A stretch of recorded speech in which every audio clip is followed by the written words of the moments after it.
Well, hello, everybody, and welcome to today's episode of Theology Threads. My name is Dr. Brian Jenkins, and I'm going to be joined today by my buddy Miles Langrock. And we're both thrilled to have you with us today as we discover how the thread of the gospel message of Jesus is woven into our everyday lives.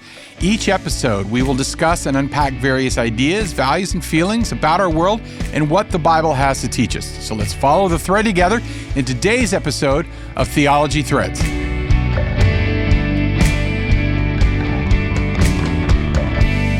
Hey, we're back at it. Back at it. Episode 5? Episode 5. Let's do this. Let's do this. Saddle up, Podna, because it's a podcast and you're my partner. I'm glad we're starting Saddle off. up, Podna. I'm glad we're starting off with a joke because our quote of the day is a joke. All right. So. Oh, okay. All right. This goes like this. There is an old joke that went around. It goes like this. In the beginning, God made man in his own image, and since the fall, man has been seeking to return the compliment. Oh, yeah. Alistair Begg. Alistair Begg, yep. I'm a sucker for the Scottish accent. So. Oh, it's quite profound. Yeah. So today's episode is titled We Broke It. Right. This is a part of a 4-part series going into something that's very personal to you and something you've thought a lot about because you have pondered this question, what do Christians believe? What do we actually believe? Yeah. And if we could get it to the elevator pitch, the 1 minute.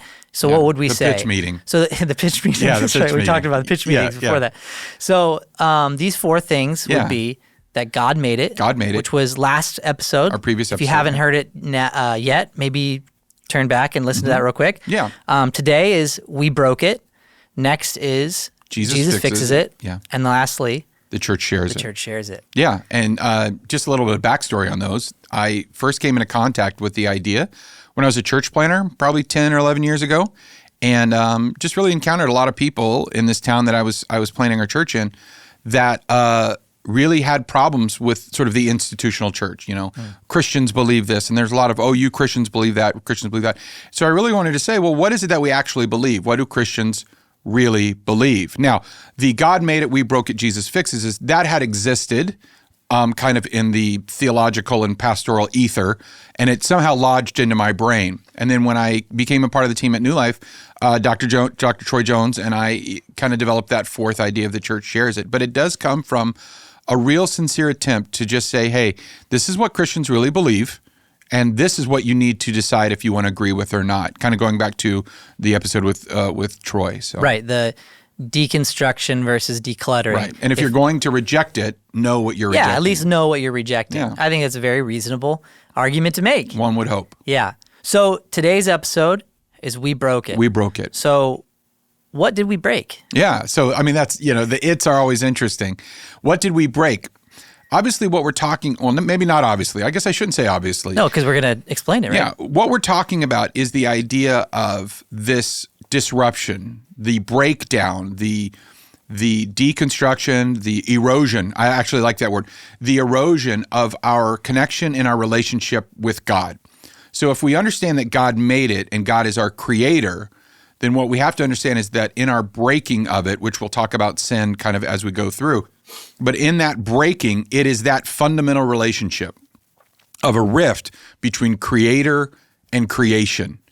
And that we, as the pinnacle of creation, have led that rift. The greatest rift is because we're the greatest part of creation. Therefore, the greatest rift is between us and our creator, who we would say, as a result of this podcast, we believe is the biblical God as revealed in Scripture. And so it's the breakdown of that. As a result, there's not only the erosion and the breaking of our connection relationship with God, our creator, but it also results in the breakdown of human relationships. So it explains and it begins to explain why human relationships are such a mess. And I would also argue, not a lot of theologians put this in there, but I kind of do, and what I call the harmony of creation. In other words, creation still kind of ticks along the way it was supposed to, but because of our brokenness, we introduce levels of brokenness, and that disrupt even the harmony of creation. And so ultimately, it's a top-down erosion breakdown of what God intended. We've talked a little bit, not too much, but a little bit of the idea of the concept of shalom, the wholeness, which I like to call God's intended reality, the fabric of God's intended reality. So just imagine that fabric essentially getting ripped, shredded to pieces, torn apart. And so that's what we broke. We broke it. And by it, I mean everything. We broke the universe. We broke it. We broke it, yeah. And so this idea, if we look back at the God made it, that idea isn't just something that you and I developed, right? But it's something that we find in Genesis 1. Right. So where do we find this idea of us breaking it? Where does that find in the Bible? Yeah, so we have Genesis 1 and 2. And something we didn't touch on too much, but I want to start is that when God made it, he made it good. In other words, he made it the way it was supposed to operate. So if we ever wonder, what is it supposed to be like? Genesis 1 and 2 will tell you that. Genesis 1 is a poem about it. Genesis 2 is a story about it, which, by the way, is why it's redundant and why they sound different. It's just two ways of telling the same story. The story of sin, the story of the breaking, comes from this famous story in Genesis 3, and it's so embedded that it's really sort of reached all areas of culture. I mean, we have the concept of forbidden fruit. We have the concept of apples. We have the concept of snakes and serpents being evil things has entered into the collective consciousness because of the story. Yeah, it has entered the chat. Evil snakes have entered the chat, which is kind of a terrifying thing. But all of this comes from this story in Genesis 3. And subsequently, by the way, there's an addition to it that I think a lot of people underestimate, which is in Genesis 4. So the breakdown is essentially this. God puts Adam and Eve in the garden, and he says, hey, you can do anything you want, be fruitful, multiply, I'm going to give you a job, you're going to have work, you're going to be fulfilled, it's going to be all sorts of incredible things. That's my favorite part of the command, by the way. Is being be fruitful and multiply. Yeah. Yeah. I'm sure that, yeah. As a married man, I'm going to say. Oh, there it is. All right. I pulled that joke this guy. a few times. I've been waiting. I get to the 5th episode, I'm going to say it. I'm going to say the joke. All right. So. Okay. Well, you broke it.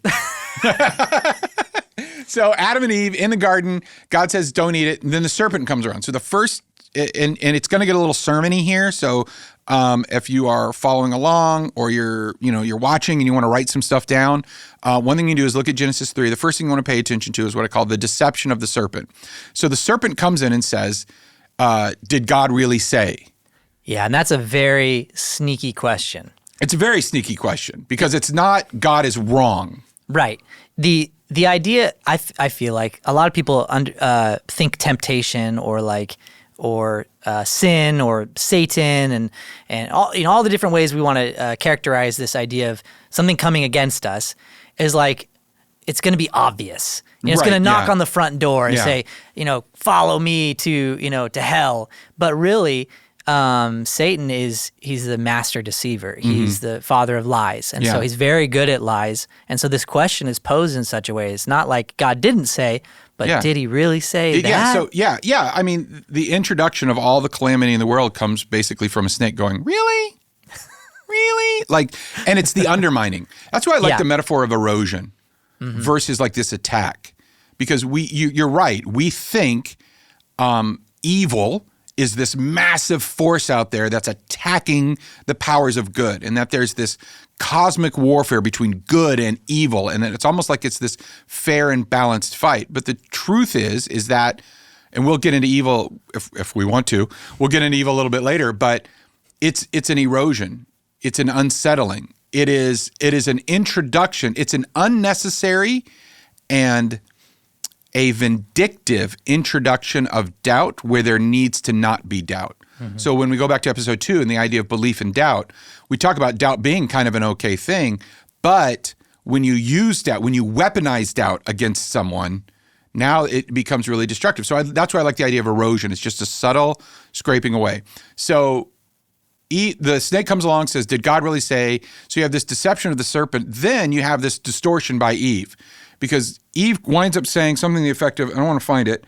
She says, the woman said to the serpent, we may eat of the fruit of the trees in the garden, but God said, you shall not eat of the fruit of the tree that is in the midst of the garden, neither shall you touch it, lest you die, which is not what God said. Right. So he just said, don't eat it. He said, don't eat it. So Satan kind of he kind of uses the truth in a way to erode Eve's faith in God, or Eve's belief Right. in what God, and God being truthful and honest and good for her, Right. and all these things. Because he didn't actually say, "Don't touch it." He just said, don't eat it, to the point of he said, you can eat of any tree. And that's the other thing. We think he tells them, don't eat the one tree. No, he says, eat anything you want, just one tree. We got a question, and there are ways to submit questions, and we'll put a link in the chats, and we'll put maybe something on the screen at this point where you can submit questions directly to us. But we did get one of our questions in where someone asked, well, why the tree in the garden in the first place? And it's a really powerful question. Yeah. And I think So that question is like, well, why did God allow there to be even the option of sin? Right. And there's a bunch of different ways of looking at that. I'm just going to give you my way because I actually haven't done a lot of study into the other facets of it. But for me, it's to put the power of choice. Mm-hmm. Because I believe that a love and a devotion and an obedience that is a choice is a more powerful form of obedience than one that is done because of obligation. Right. Now, obedience out of obligation is necessary and powerful. It's called showing up for work every day. You're not a hypocrite if you're like, I don't want to go to work, and you go to work. That's not being a hypocrite. That's being mature, right? Yeah, grow up. Yeah, grow up. Guys, sorry. I knew you were going to do that. Yeah, I was going to give you, hey, boys, you boys need to grow up, get to work, get off your mom's couch. Stop playing video games. Yeah, quit eating Funyuns. You ever had a, anyway, okay. Let's keep going. So, yeah, really. So there's this idea then of this deception, this distortion. Did God really say? And this idea of, okay, what's really going on? And there's this incredibly positive command. Do anything you want, just don't do this. Mm-hmm. And perhaps the reason that God puts the tree in there is to let them know you're choosing me. Every time you walk past that tree and don't do it, you're choosing me.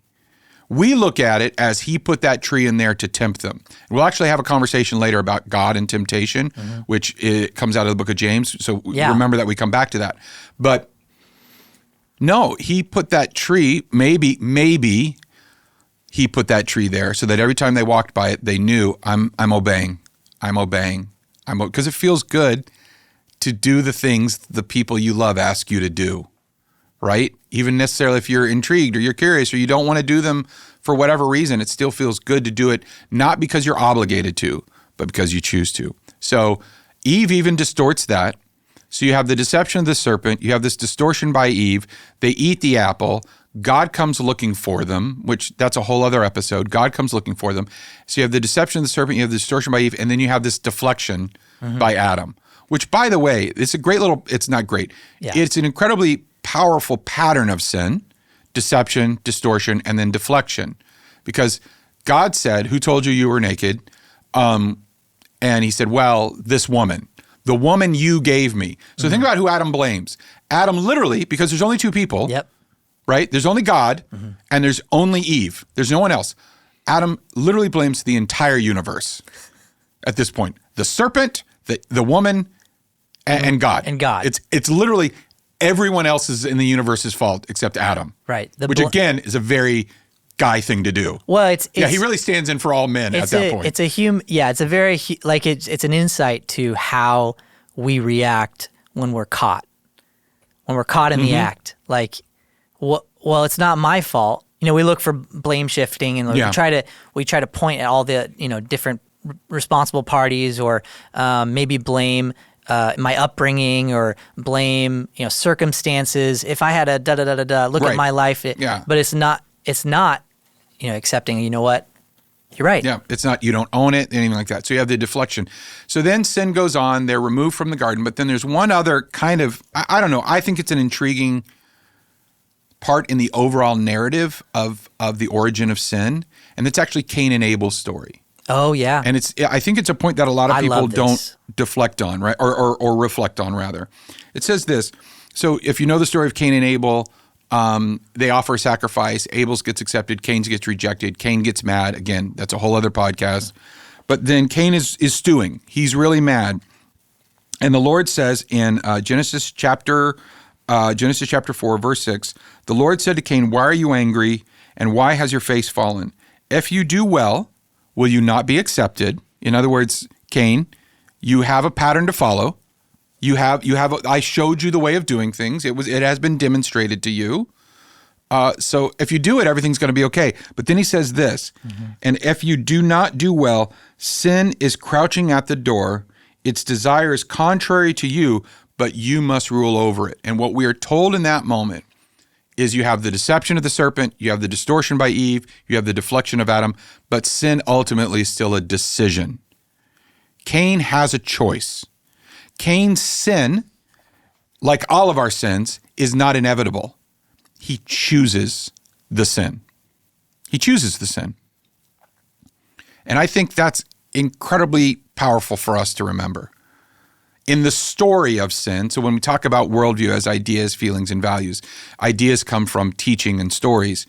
In the story of sin, there's all these characters, but the closing act of the story of sin is someone who saw it all, lived out the consequences of it, knew that his parents were in paradise and now they weren't, and yet still chose to disobey what God had put in front of him. Paying attention to the fact that Cain's sin was not inevitable, I think is very critical. So there's that decision. So that's sort of the story. There's the doctrine of sin as well. So we have the story, the narrative, Genesis 3 and 4. And then in Romans 5, we have a teaching about sin. Where did sin come from, right? Mm-hmm. And Paul says, therefore, just as sin came into the world through one man and death through sin, so death spread to all men because all sinned. So when we say we broke it, I remember one time having a conversation with somebody and they said, well, I didn't break anything, right? I never, and I said, well, okay, they broke it and we just keep breaking it. So sin entered the world through one man and death through sin and death to all of us because we all sin. We all sin. We just do. And we do. Not me, Brian. Oh, come on. You just lied. So there's a sin. But we do. So we can either be really uptight about it. Yeah. Like, oh, you broke the rules. What in the church we call legalism or moralism. Oh, you broke the rules.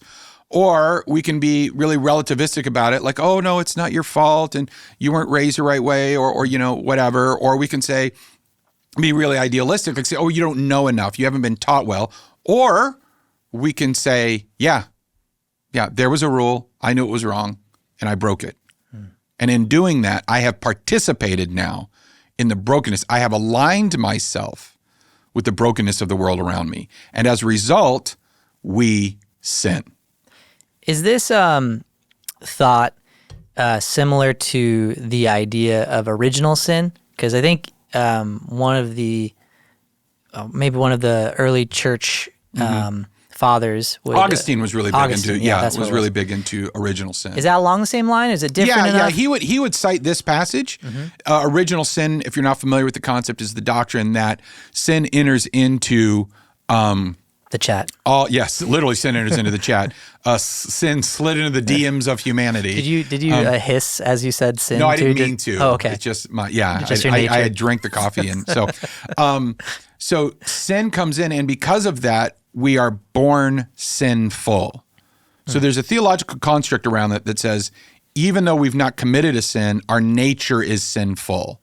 And there's lots of different ways of looking at that. There's lots of different Christian history, but the idea, so to pull it up a little bit out of the weeds of even Augustine, but the idea that there is something fundamentally broken, I think it was Luther, I'm not sure. Luther talks about being eternally, like our souls are bent.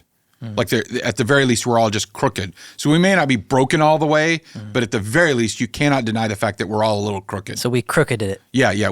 At the very least, we snapped it. Something's not right there. And so when we talk about it, then, okay, so however it is, whether we're born with it, whether we pick it up along the way, I don't think anyone can deny that we've all got it. Yeah. Yeah, we've all got it. So, although there are probably some that are just kind of warming up to that idea that they're a participator of this thing called sin. Yeah. Because they've not done, maybe we've talked about in our first episode the inventory of beliefs, right? Maybe even inventory of their life. Like, well, I'm a good person. Like, I've not done X, Y, Z, and they might cite, yeah, famous examples of famous sinners or famous sins. Like, I've not done any of that. So I've never robbed a bank. Yeah. Or I'm not a bad person. Yeah, for the most part. But that's moralism. That's the idea that if I'm good enough, I will make it to heaven, that God's got to let me in. And that's a great idea until you really start doing the inventory. You really start doing the inventory. So you've never lied. You've never wished ill will upon someone. You've never killed anyone, but have you wished them sickness? Have you wished them ill will? You may not be a horrible person. You may not even be a bad person, but none of us are pure people. And one of the things about Christianity and Judeo-Christianity is it teaches us, Paul quotes it in Romans, but it's a quote from Isaiah, none of us are good, no, not one. And I think a lot of times, especially maybe people outside of Christianity, they're skeptical or they're observing Christianity, they're trying to figure it out, and they would say, see, you think we're all horrible. And it's not see, you think we're all horrible, it's see, we're all kind of horrible, like we're all kind of rotten. So we're acknowledging, we're not condemning.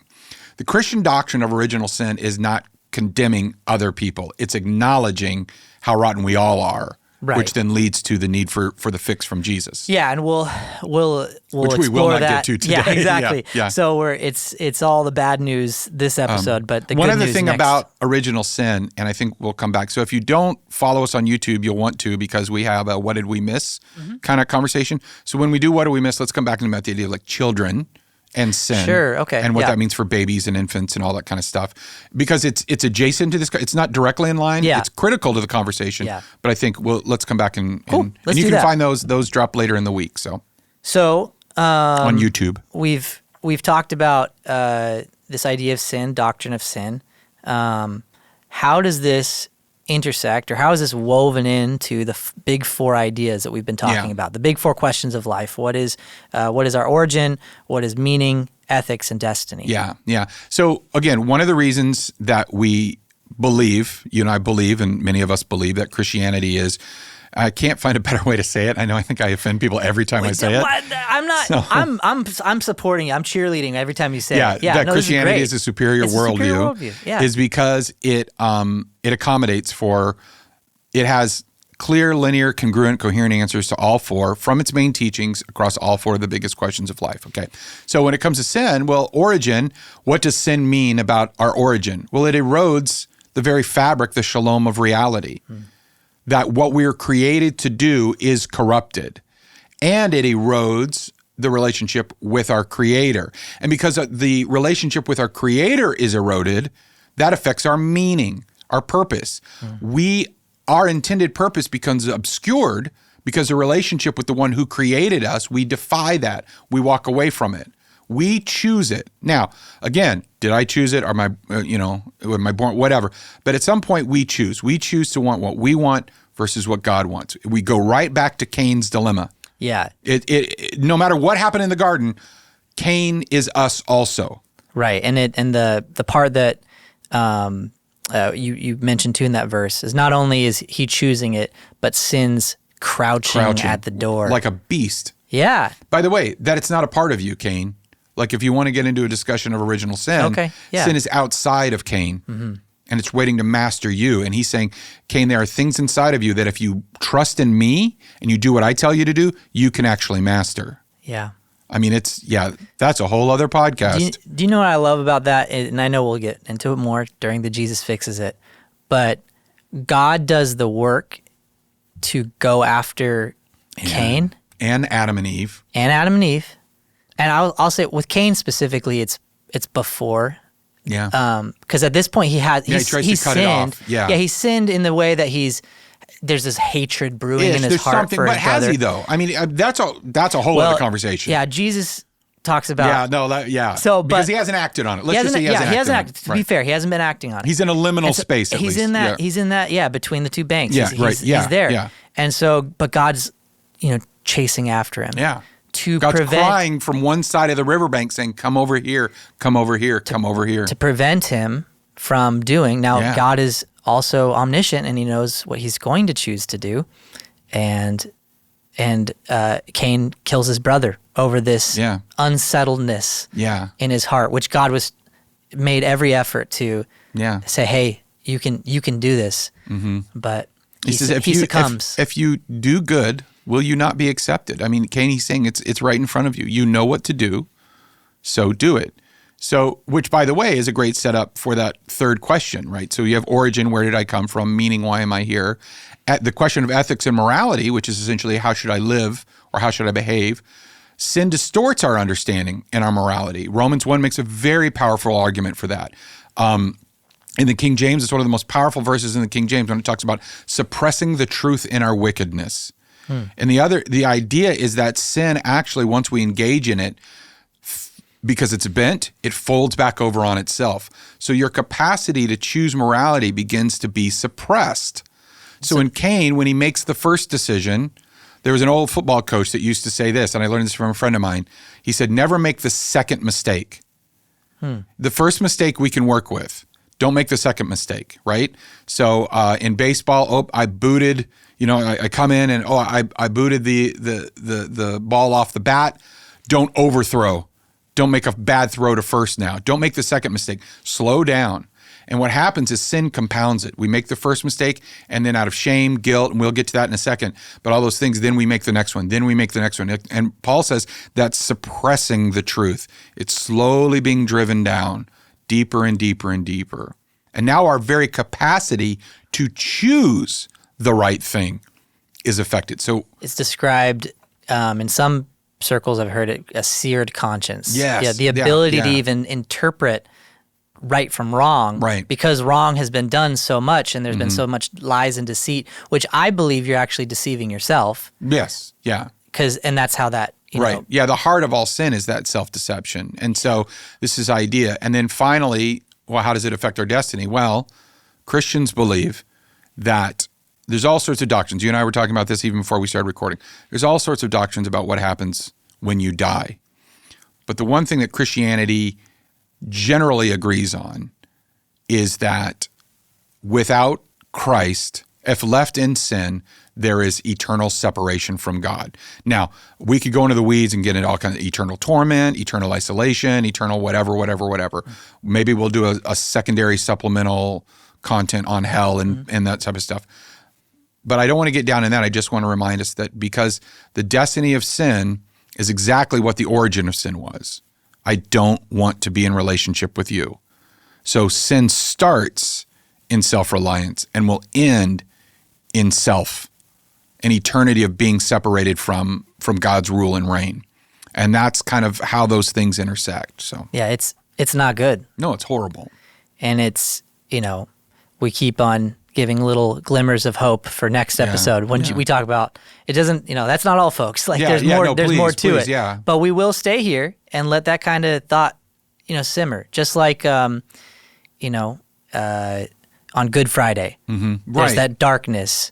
And for a couple days, that's all he leaves the disciples with. Yeah. Is like, all right, we're going to be here for a little bit. And what's interesting is when you look at Christianity as a worldview, how do you deal with that guilt and that shame, right? And so if you look at sort of the columns of if you look at the columns of like idealism, relativism, and legalism. So let's just use those three columns, right? Idealism, relativism, and legalism. So again, let's go back a little bit to the big picture real quick, and then we'll jump back down. Yep.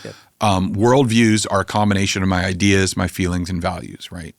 So if I have this shame and I have this guilt, what do I do with it? Well, the idealist, one who's based on ideas, is if I just learn more about myself, learn more about the world, learn more about this condition, learn more about these people, maybe I'll just be better, right? But what I'm not doing is I'm not learning about the wrong, right? I'm ignoring the wrong, and I'm just going to go learn, or I'm going to go feel something, right? Maybe I'll feel something. Maybe I'll take a negative feeling, like I'll drown it in addiction or in self-destructive behavior, and I'll avoid it that way. Or maybe I'll try to do it by just having a great experience. I'll go for a walk, or I'll have a breakthrough in therapy, which is not a bad thing. Right, these aren't bad things. Right, these aren't bad things. And then you have this moralist thing, which is I'll just try harder. I'll just be a good person. I'll be a good person, right? And so if we're coming to sin on all of those ways, and we realize all of those will just end in this self. It's still yourself. What Christianity says is it says we don't want you to ignore it. We want you to look right at it. Yeah. We want you to look right at it. Proverbs 50 or Psalm 51, excuse me, the 51st Psalm, David says, my sin, my iniquity, which we can get to that in a second, but my iniquity is ever before me. In other words, he says, I refuse to look away from it. I have to stare at it. I have to own it. I have to understand it. So Christianity actually invites you to process through that and to find the other side of it because of God's grace. Yeah, for some people. Which again is the next episode. Yeah. For some people, that staring at it sober-minded, like soberly, at the wrong, the capacity of wrong that we can do, the what we have done, all those things. For some people, that's too much. And so they dive into, moralism or idealism or experiences. They dive into some other explanation because they just can't accept, They can't accept the wrongness, and I think a lot of us also can't accept the fact that someone is out there that may want to help us. Like the idea, I think I've seen it, at least in my experience in pastoring, is that some people really struggle with the idea that God actually does love them and wants to save them. Yeah. And so what they do is they say, well, that can't be true. Therefore, I'm going to go find it either in this community or in activism or in hedonistic behavior or ridiculously moral behavior, but I cannot rely on God. And even that form of like martyrdom, like, oh, God's never going to love me, I have to rely on myself, even that's still self. It's self. It's self-reliance, self-reliance, self-reliance. And so that's what gets us into most of these patterns of sin. James says, for example, if you even want to know what sin is, James 4:17 says that. I love this. Is actually my favorite definition of sin. Is that something we? I don't know. Yeah. Okay. Can you have a favorite definition of sin? Know. Okay. Whoever knows the right thing to do and does not do it, to him that's sin. That's the sin of omission. Is that right? It's just sin. I don't get into like commission, omission. Okay. I'm not too nuts about all that. Yeah. I think there's just sin. I'm sorry I ruined your favorite. No. Well, you broke it. You broke it. But that idea of just, hey, and I really do, but Miles, I honestly believe this about most people. Most people know the right thing to do, and they choose not to do it. But even when we choose not to do it, by the way, we make an excuse to make it the right thing. We justify it, right? So we are seeking, oh man, I wish we could just start the next episode. We are seeking justification. So what do we do is we self-justify. Well, no, that's wrong for you, but it's okay because of X, Y, Z. Oh, no, I understand. Having a horrible temper, yelling at people, you're right. It's completely inappropriate. But you don't understand how my parents treated me. Okay, so it is wrong, but not for you, right? Oh, no. I know I make fun of people or I tear them down. But, it's just how I am. It's just how I relate to people. Okay, so you're literally saying it's okay to be rude and unloving and unkind to people because, well, no, I just tell it like it is. So you get to yell at people and cut and tear them down because, so you see what I'm saying? Most people can't really deal with the fact that they've actually done something wrong. I know I can't. So we come up with a way why it's right for us. And James says, no, that's not how it works, friend. You knew what the right thing was to do. You didn't do it. That's a sin. Yeah, and I like what you were saying earlier about how Christianity invites us to look at that. Yeah. And it doesn't leave us there. No, it doesn't. We'll get there next week. But you almost can't have one without the other because what gives me the courage to look at it is the knowledge that I've been rescued from it. Yeah. Well, that's very profound. I think I'm kind of sitting on it right now just thinking about that because how could I ever stare at that? I'd run. At the darkness or the sin, and I've never killed anyone. I've never robbed a bank. Have I done anything wrong? Yes, I've sinned. I've done wrong things, but I don't think I could ever truly examine the wrongness of what I've done without the hope that there's a redemption on the other side of it. And I think that's what people do. I think without Jesus, they have to find a way to endure guilt and shame. I read somewhere that the two biggest fears of all humanity are shame and death. which was interesting because death is the end of potential, but shame is the end of self. Shame is a living death. And I do want to say next week we will talk about how Jesus saves us from both. Can I introduce something? Absolutely. So there's, when it comes to the topic of sin, Satan tricks us and deceives us. Sin is crouching at us, right? And then when we fall into that, then there's the second mistake. Yeah, the layers. Yeah. Which then is like, how could you?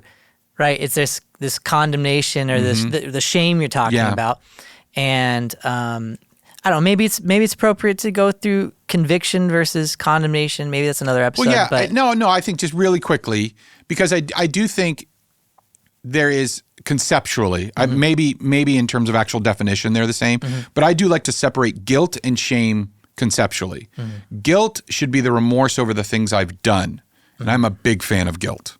Right. Guilt keeps us alive. So I describe it as the nervous system. Right. Because if you don't have the ability to know that you've done something wrong, like if you can't feel and you step on a tack, that's not good because you'll leave it there. Yeah, and it'll just fester Which is get leprosy. Bad. Leprosy is Leprosy is so dangerous because it destroys nerve endings, not because it opens sores. It destroys nerve endings, so you don't know when the smallest little cut starts to become infected and destroys you. So pain is almost like a little bit of a tool to know. Yeah. All right, I shouldn't touch a hot stove, or I shouldn't do that. So it's guilt is kind of like guilt is kind of the pain response of the soul, right? Shame is remorse over who I am, and that's horrible. Right. And the devil, and I'll just say it, I do believe in a literal devil. He wants to burden us with shame, but also eliminate our guilt. Yes. Yeah. Okay. Yeah. Of course. So he doesn't want us to ever feel bad, about what we do. But he loves it when we feel horrible about who we are. Yeah, he goes both ways. So if you don't eliminate guilt, like there's no no regrets. But if you do feel guilt, well then you should feel shameful. You should be terrible. Yeah. So it's both both ways. It's this no-win scenario. And so when you look at all these things and you understand this is what's happening. And so what does sin create?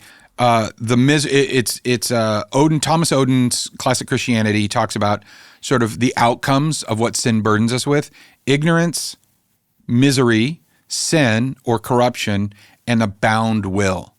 So when we look at what sin shackles to us, right? We have misery, we have this idea of ignorance. We become cut off from what the Bible would call wisdom or moral, good and righteous moral living.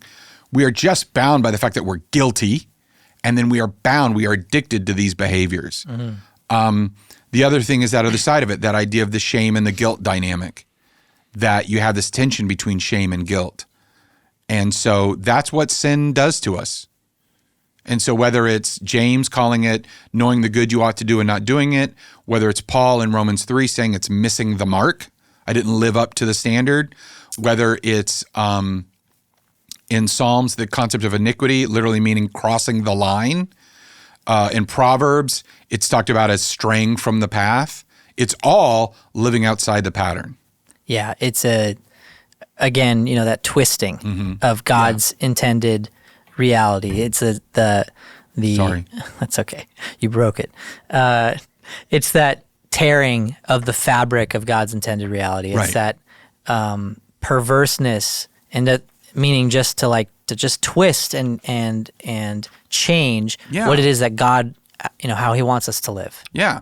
And so how does it come into, let's go back to the conversation about the tree in the garden. Okay. Why did, we go back to the question that was submitted. Why did God put the tree there to tempt Adam and Eve? So James, incredible book. I love the book of James. He talks about this idea of temptation because he's, again, I think we probably mentioned this before, he's writing to a people under persecution. They're under the gun. And therefore, it's very easy to make wrong decisions, right? Because when we are under pressure, whether it's legitimate persecution or just mild discomfort, we have a tendency to blame what got us there and run from it, right? Well, God, you told me to live this way. Now I'm miserable, and so I got to go out. I can't do this anymore.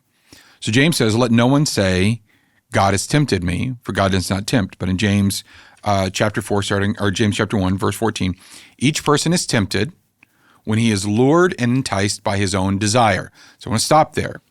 Desire in and of itself, not a bad thing. We have desires for food. We have desires for intimacy. We have desires to drink water. We have desires to be in nature. We have desires to be in relationship and friendship. Not a bad thing. But when that desire is disordered. So St. Augustine, the quote, I think we've said it a couple of times, but Augustine saying that the essence of sin is disordered love, okay? So if that desire is now luring and enticing me, in other words, I want the desire more than I long for the one who gave me the desire, right? Desire, when it has conceived, gives birth to sin. And it's interesting because if desire is desire is sort of the child of luring and enticement, right? Desire and temptation get together. They have a child. That child is called sin. And when sin grows up, it becomes death. Now, what's interesting is these are gradual things. They're not immediate. They're processes.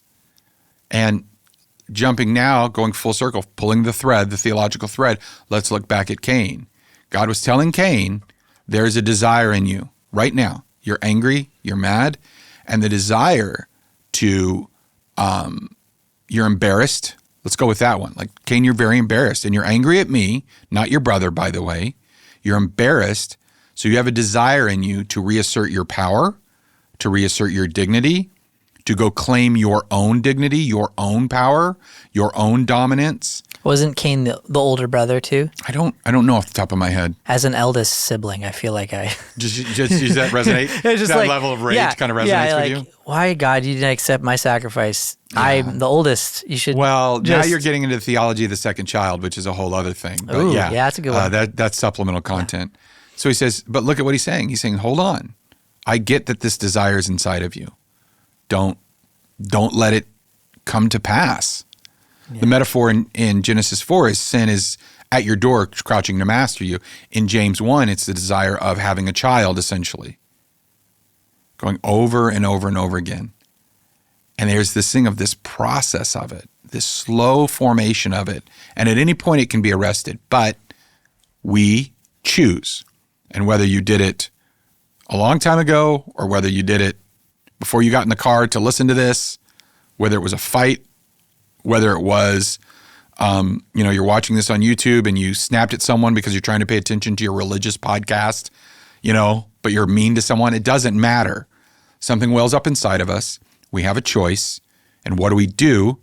What is the effect of that choice on our lives? So, yeah, the passage in James where you're talking about the sin growing up and becoming death, mm-hmm.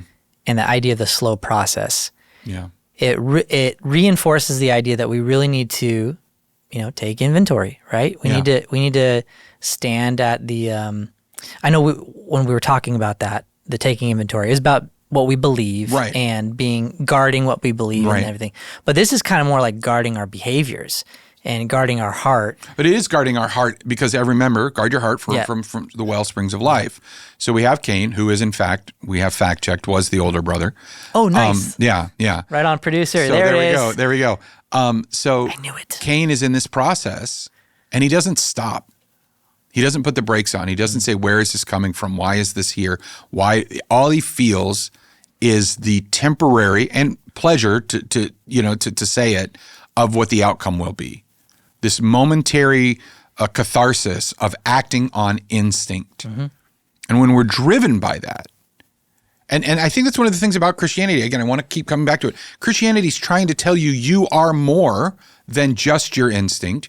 You are more than just your developmental issues. You're more than just your family of origin. You're more than just your birth order. You're more than just.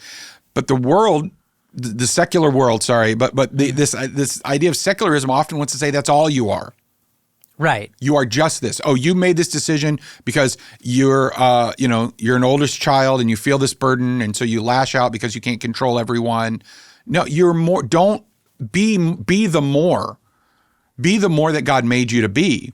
And God's trying to tell Cain, you're more than this moment. Don't. And unfortunately, Cain goes forward with it. So, yeah, a passage that comes to mind, and I can't quite remember the reference, but it's catch us the little foxes. Yeah.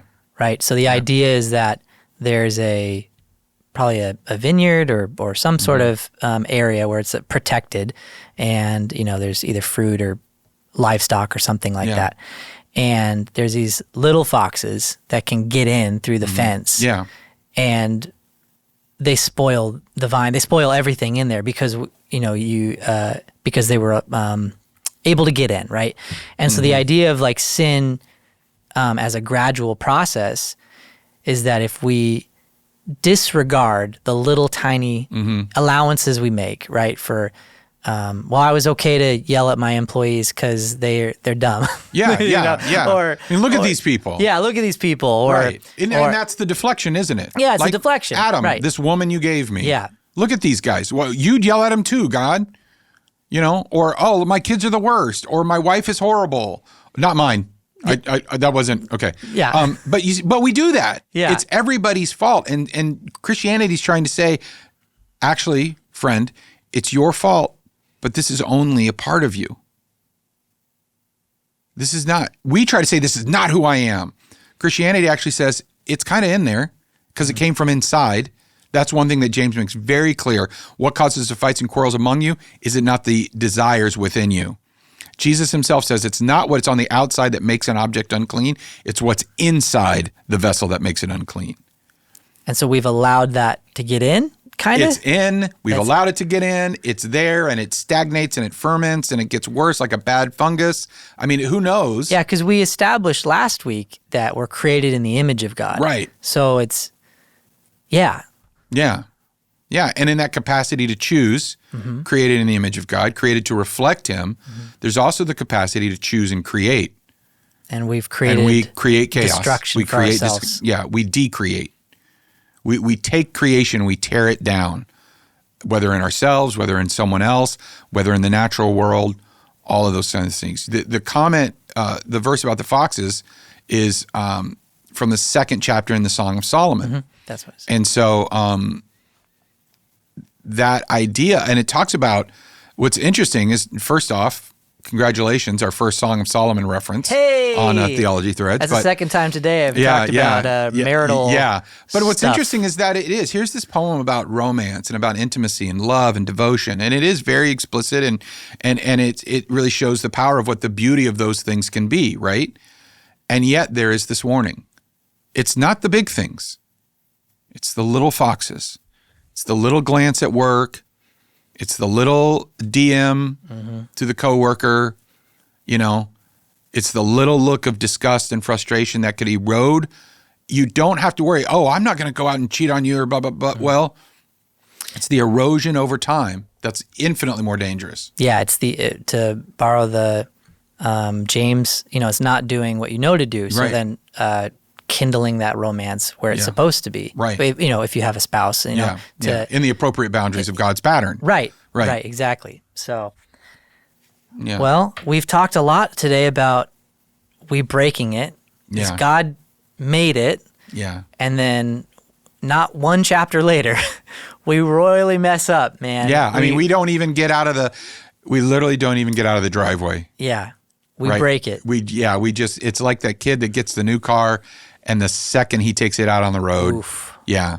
Did that happen with? No, not with me. Good. Right on. I was actually thinking of Mrs. Landingham from The West Wing, who had never owned a new car, and she gets a new car and she's killed in a car accident. Oh, my goodness. Yeah, yeah. So we had chapter 1, chapter 2, beauty, powerful creation, meaning, purpose, all of that. And then we destroy it. And then it spreads out everywhere. It goes everywhere. Because sin touches every area of our life. One of the reasons that the doctrine of sin is important and why it's important for us to have the conversation is actually maybe not for the Christian who's listening, but it may be for the person who's either deconstructing or trying to discover Christianity. Because one of the most common questions I get, especially as a theologian and a pastor, is what is classically called the problem of evil. In other words, if God is good, why is there evil in the world? And believe it or not, it's the doctrine of sin that answers that question. Okay? If we see sin as the erosion of God's intended fabric, if we see sin as the tearing and the disruption of intended reality, that begins to shape the wickedness and the evil and the brokenness we see in the world around us. Now, what's difficult is that people often don't want to face this, right? Nihilism isn't so bad if you never think about it. But C.S. Lewis has a great quote that I reflect on often from Mere Christianity. He says, these then are the 2 points I want to make, and I'm just going to read it off the prompter. First, that human beings all over the earth have a curious idea that they ought to behave in a certain way, and they cannot really get rid of it. Okay, so there's 2 points. Number one, human beings, they have this sense that there's a way that they ought to do things. Secondly, that they do not, in fact, behave that way. They know the law of nature and they break it. These two facts are the foundation of all clear thinking about ourselves in the world we live in. So if you want to understand the world, and part of understanding the world is understanding the horribleness that's in the world, Christianity has an answer for that. And it's God made it, and he made it good, and it's perfect. And the reason the world is the way it is now is because we broke it. And the reason you think it's broken is because something inside of you knows, and it's longing for what it should have been in the first place. So there's a longing. What C.S. Lewis, again, I hate to overquote him, but he calls a longing for a far-off country that I've never even visited, but I know it's there. So if this is all we ever have and all we're supposed to do, then we wouldn't see it as wrong or broken. It would just be normal, right? Christianity says, no, none of this is normal. This is not the way this was supposed to be. These divisions about race, these divisions about religion, the violence in the world, the tragedy in the world, the suffering in the world, it's not the way it was supposed to be. It was never meant to be this way. And people say, well, why did God do this to us? And my answer as a theologian is, and it's harsh, and I hate it that it's sharp. My answer is God didn't do it. We did it. We did this, in fact, to ourselves. And from there, we get everything else. So it would be in the same respects. You know, you're a parent, I'm a parent. Maybe if you're watching or listening, reflect on your kids and you say, well, I don't think that God would put a world together. You've probably you're a very loving father. I've seen you with the kids. You're a great dad. So I would imagine that you've put a lot of effort into making your kids' rooms really nice, comfortable, pleasant places to be, right? Yes. Okay. Yes. Yeah. And fun places to be, right? Yeah. Your kids have toys? They do. Right? Your kids have comfortable beds? Mm-hmm. Right? Your kids have warm clothes? Mm-hmm. Your kids are well fed? Right? All of that kind of stuff. Okay. Is it your fault when because you gave them the toys, is it your fault that they break them because you gave them the toy? Is it your fault that they can't keep their room clean? Dad, you shouldn't have given us these toys to begin with. No. And your kids are great. I like your kids. Thank you. But it's their fault. God gave us a perfect place where we would be warm and well-fed with plenty of fun things to do. And like children, we break everything we touch. And that's what we do. And so when we look at the tragedy we see in the world, which when I talk about tragedy, these are the things that just happen. Part of that is it's just how things are because of what we've done. And it's horrible, but it's true. And then you talk about really hard things like suffering.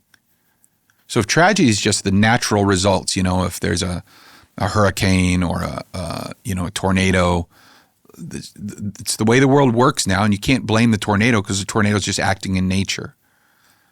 But yet we have an answer for it.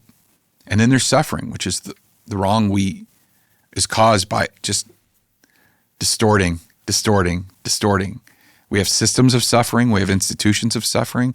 We have institutions in our world through fault of no one currently occupying them that oppress and suppress and keep people down. And they suffer because of it. They suffer because of illness. They suffer because of sickness. And the reason we look at illness or sickness of any type of any type, by the way. I mean, we have medicines that if you can get the slightest headache, you can take a medicine, it's gone immediately. We have medicines just to clear up things like complexion, or, I want to change my hair color. We have all these things of doing it because we can't even exist for a second with the concept of suffering, right? And yet, so we're always trying to fix it. Why? Because we know we weren't meant to live this way. But then there's the problem of evil. Okay, where did that come from? And I can tell you exactly where evil came from. It came from me. It came from you.